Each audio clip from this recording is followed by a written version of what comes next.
राजधानी से भी तेज जिसकी रफ्तार है, सामने वाले को चढ़ा दे जो बुखार है, नाम है मयंक यादव। भाई एलएसजी की तरफ से ये एक बहुत बड़ा तोहफा है टीम इंडिया के लिए। वैसे ये दिल्ली कैपिटल्स का तोहफा हो सकता था, पता है क्यों? क्योंकि हाल ही में मयंक यादव ने एक इंटरव्यू दिया है इंडियन एक्सप्रेस को और उन्होंने बताया कि मैं दिल्ली का लड़का हूं और दिल्ली के लिए खेलना चाहता था, लेकिन गॉड्स प्लान। एक मिनट, मैं इनकी तारीफ क्यों कर रही हूं? मैं तो आरसीबी फैन हूं। अगर आपको अपने गर्लफ्रेंड या बॉयफ्रेंड को लॉयल्टी के बारे में समझाना हो ना, तो आरसीबी फैन से मिलवा देना। हेलो जी, नमस्कार, एक बार फिर से आप सभी का स्वागत है टीबीएच आयुषी यानी कि टू बी ऑनेस्ट आयुषी में, और मैं हूं आपके साथ आयुषी शेखावत। तो शुरुआत से शुरू करते हैं, यानी कि टॉस के साथ। आरसीबी ने टॉस जीता और फील्ड करने का ऑप्शन चुना, लेकिन ये ऑप्शन उनको भारी पड़ गया।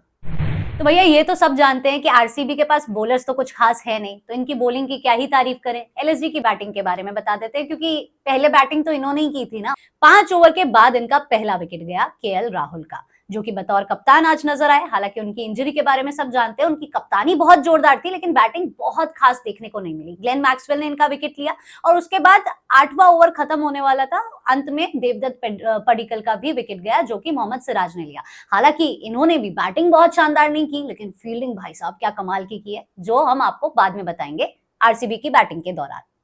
तो भाई स्टोइनिस ने फिर उसके बाद कुछ रन जोड़े एलएसजी के लिए, जिनको वापस आउट किया मैक्सवेल ने, जिनके खाते में आए 2 विकेट। लेकिन उसके बाद जिन्होंने सबसे ज्यादा नाक में दम कर रखा था वो थे क्विंटन डिकॉक। क्या लंबे लंबे छक्के, क्या शानदार चौके। उन्होंने 56 गेंद में 81 रन बनाकर सबसे लंबी पारी खेली। एलएसजी के लिए नहीं, ओवरऑल पूरे मैच में सबसे ज्यादा रन बनाने वाले यही थे। आरसीबी को परेशान कर दिया था भाई, लेकिन फाइनली उनका विकेट गया। टोपले ने उनको आउट किया और मयंक डागर ने उनका कैच पकड़ा, which was very important for RCB, but too late.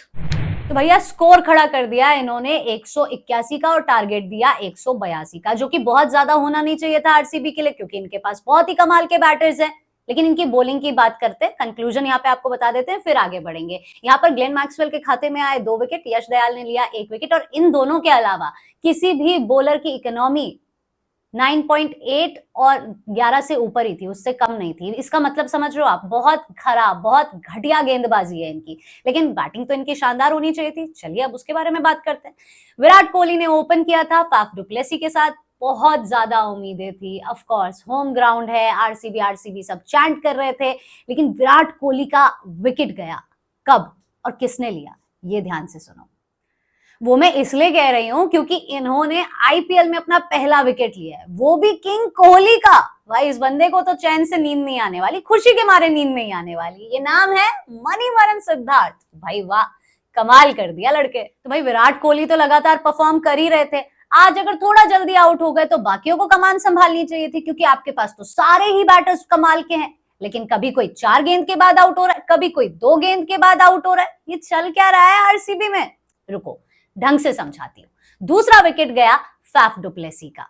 तो भाई गेंदबाजी कर रहे थे हम सबके favourite Mayank Yadav. Faf du Plessis को उन्होंने गेंद डाली, रन आउट हुए, लेकिन वो, और ये रन आउट किसने किया है? याद करो, मैंने आपको फर्स्ट इनिंग्स के दौरान बताया था कि देवदत्त पडिक्कल ने बैटिंग बहुत शानदार नहीं की, लेकिन क्या कमाल की फील्डिंग की है।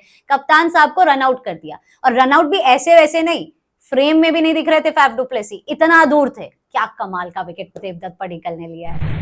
तो भैया विराट के बाद लगा था कि अब धीरे धीरे ये लोग पारी संभालेंगे, लेकिन 4 गेंदों के बाद फाफ डु प्लेसिस चलते बने, और उसके ही तुरंत 2 गेंदों के बाद मैक्सवेल तो गयो भाई गयो। यानी कि केजीएफ आपका पूरा फ्लॉप हो गया। लेकिन ये विकेट किसने लिया है? Again Mayank Yadav. KGF flop होने के बाद हमें लगा चलो अब कोई दूसरा खिलाड़ी आके समा बांधेगा, लेकिन यहाँ पे सब बैक टू बैक विकेट्स गिरवाते ही जा रहे थे। एलएसजी की बॉलर्स तो अच्छे हैं ही, फील्डिंग भी बहुत टाइट नजर आ रही थी, लेकिन अपने ही होम ग्राउंड पर आरसीबी की बैटिंग जबरदस्त दिखाई नहीं दी। तो रुको जरा, सबर करो। रुको जरा सबर करो। मयंक यादव यहीं तक थमे नहीं, उसके बाद जो उन्होंने विकेट लिया वो उनका फेवरेट विकेट था। उन्होंने पोस्ट मैच के दौरान बताया कैमरन ग्रीन इंटरनेशनल प्लेयर हैं, काफी अच्छा एक्सपीरियंस रखते हैं, लेकिन मयंक यादव किसी से कम है क्या? कमाल की लेंथ, क्या शानदार पेस, और उन्हें बोल्ड किया है जिनका बोलबाला था, कैमरन ग्रीन। उसके बाद रजत पाटीदार ने थोड़ी ठीक पारी खेली आरसीबी के लिए। 21 गेंदों में 29 रन उन्होंने जमा किए, लेकिन भाई सामने मयंक यादव हैं, राजधानी है वो एलएसजी की, उनके आगे थोड़ी टिक पाएंगे आप। लेकिन फील्डिंग मैंने आपको पहले भी बताया था काफी अच्छी है एलएसजी की। देवदत्त पडिक्कल ने कैच पकड़ा और मयंक यादव के खाते में एक और विकेट जुड़ गया। लेकिन उसके तुरंत बाद ही नवीन उल्हक आए और उन्होंने विकेट लिया था डीके यानी कि दिनेश कार्तिक का। अब दिनेश कार्तिक की अगर हम बात कर रहे हैं तो आप जानते ही होंगे 17 डक्स है उनके नाम पर, यानी कि आईपीएल के इतिहास में सबसे ज्यादा जीरो पर आउट होने वाले वो प्लेयर हैं। लेकिन अब रोहित शर्मा वो पोजीशन उनके साथ शेयर करते हैं।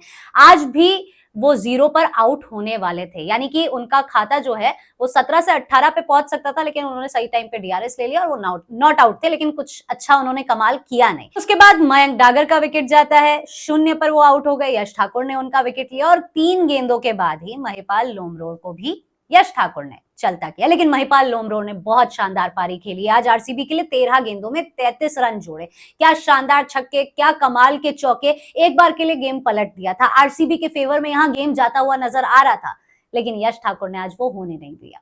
तो इतना बोलबाला था आरसीबी के बैटर्स का, उसके बावजूद मोहम्मद सिराज तक बात आ गई, उनको बैटिंग के लिए आना पड़ा। हालांकि एक बार के लिए सबकी सांसें थम गई थी और एलएसजी ऑलमोस्ट सेलिब्रेट करने वाली थी, लेकिन सही समय पे मोहम्मद सिराज ने डीआरएस ले लिया और वो नॉट आउट रहे। उसके बाद उन्होंने छक्के जड़े, उसके बाद उन्होंने गेम को पलटने की कोशिश की। आरसीबी के फैंस की सांस जो थी वो राहत भरी थी। हमें लग रहा था कि शायद मोहम्मद सिराज आज कुछ कमाल कर देंगे, लेकिन आरसीबी पूरे 20 ओवर भी नहीं खेल पाई। इतने कमाल के बैटर, शानदार बैटिंग लाइनअप, आप 20 ओवर तो पूरे खेल लो। आप ही के घर में आके आपको ऑल आउट कर गई है टीम। भाई मैं इतनी बुराई नहीं कर सकती आरसीबी की, मैं आरसीबी की फैन हूं। लेकिन मयंक यादव की तारीफ तो कर सकते हैं क्योंकि ये उभरता हुआ सितारा है। उभरता हुआ क्यों बोल रही हूँ, पिछले मैच में भी अच्छा परफॉर्म किया था, इस बार भी उन्होंने consistently 2 bar player of the match रहे हैं और आई एम श्योर आगे चलकर भी वो इसी तरह से परफॉर्म करने वाले हैं और बहुत जल्द शायद हम उन्हें इंडिया के लिए खेलते हुए देखेंगे। लेकिन आरसीबी ये कितना बुरा खेलने वाली है भाई इस बार, जरा कमेंट सेक्शन में बताओ मुझे।